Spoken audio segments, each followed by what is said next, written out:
Film fans, beware, you're in for a scare.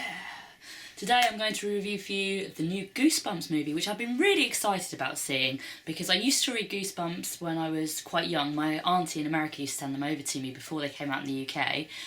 Obviously then there was that TV spin-off which I was a little bit too old for, but now I've got over all that and I'm happy to watch kids' films. You know, it's cheesy B-movie villains, it's creepy yet funny yet for kids, which reminds me of a lot of my favourite films, like, I guess Beetlejuice isn't really for kids, but you know, like Gremlins. So I was super excited for this. Apparently in 1998, when I guess Goosebumps was at its peak, they were planning on making a movie with Tim Burton, which I can only imagine would have been the best thing ever. That didn't happen. Even for this film, the release was pushed back again and again.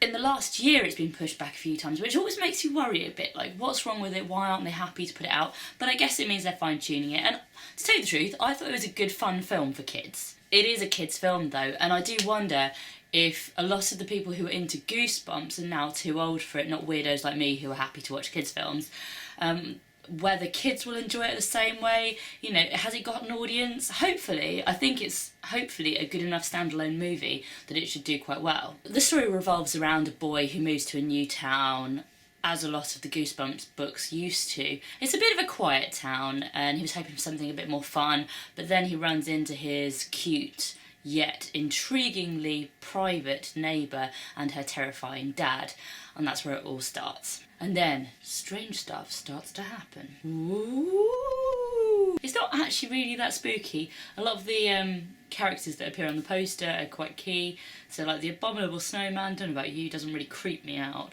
Werewolves, again, not really creepy so to speak, but a good fun schlocky horror. Gnomes, well, they're terrifying. It has quite a lot of movie references in it too, which I love. So it starts off with this panning shot of a car driving through some scenery with some Danny Elfman music, so that reminds me of Beetlejuice. There's a shot of some gnomes in an oven that reminds me of Gremlins, and although that's a microwave I guess. There's definitely a reference to Gulliver's Travels, which, okay, that's not one of my favourite films, but Jack Black ties in quite nicely. There's a nice Nightmare on Elm Street bit as well, where the guy like brings his claws along the edge. That's quite fun. However, overall, I guess that the story reminds me most of Jumanji, which, okay, it's not a great movie, but it was a lot of fun as a kid. I really enjoyed it. Jack Black's really fun. I haven't seen him in anything that recently that I've enjoyed, so it's one of the better roles he's done recently, I would say. Always like seeing him though. He's not crazily over the top, but he does have a bit of a strange... I think he's meant to be English, maybe. I'm not sure. I'm sure there's some reference to Britain, but he doesn't seem particularly English. He has a bit of a strange accent. I always thought R.L. Stine, who writes Goosebumps books, was actually a pseudonym, not a real person, and it was loads of people, because he also wrote point horrors, so I thought there were just too many books coming out that he couldn't possibly do it.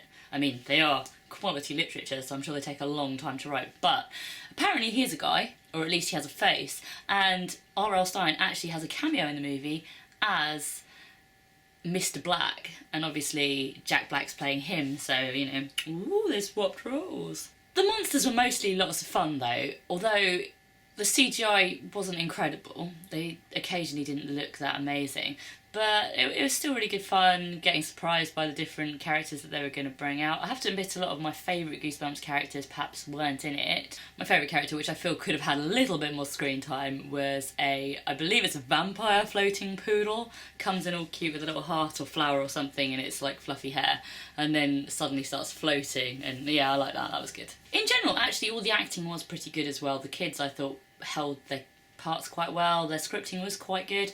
Like, generally, I mean, it wasn't an amazing film, it wasn't, oh my god, you have to see this kind of film, but it was lots of fun for kids. But that's the thing, it is for kids, it's not very scary, but is it for kids because older people might like Goosebumps? So I hope it finds its audience, because I did enjoy it. It's one of those films that if it was on TV, I'd probably say to my dad, who got me into Beetlejuice and Gremlins and all that type of films, I'd say to him, check it out, because I think he'd enjoy it, but I wouldn't say, buy the DVD, go and sit in the cinema to him. But what did you guys think? Did you enjoy Goosebumps? Did you think that they should have made it earlier? Do you think they could have changed something to make it more adult or more kiddie? Let me know in the comments, and don't forget to subscribe to my channel. Ooh.